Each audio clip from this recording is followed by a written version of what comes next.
কালকে থেকে মধুকে ধরেছি আমরা আজকে তোমার সঙ্গে ঘুরতে বেরোবো।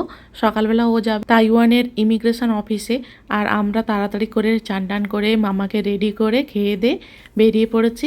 বাসে করে এসেছি, ওই প্রায় 15 থেকে 20 মিনিটের মতো আমাদের সময় লেগেছে।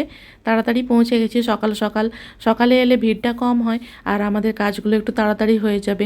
ইমিগ্রেশন অফিসে আমাদের প্রত্যেক বছরই কাজ থাকে, আমাদের আসতে হয়, আমাদের ডকুমেন্ট সব কিছু জমা দেবো, কিন্তু মাম্মাকে নিয়ে বসে যে কি ঝামেলা।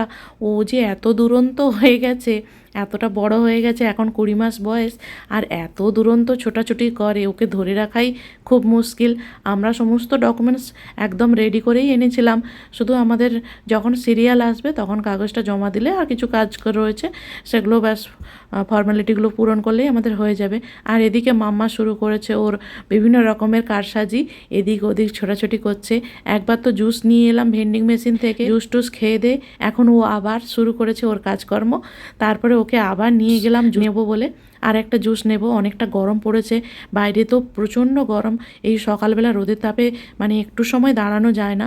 আর এদিকে ভেতরের দিকটায় দেখলাম খুব সুন্দর বিভিন্ন অ্যাওয়ার্ডগুলো রয়েছে, বিভিন্ন দেশের মূর্তিগুলো রয়েছে, ওগুলোই কিছু সময় দাঁড়িয়ে দেখছিলাম।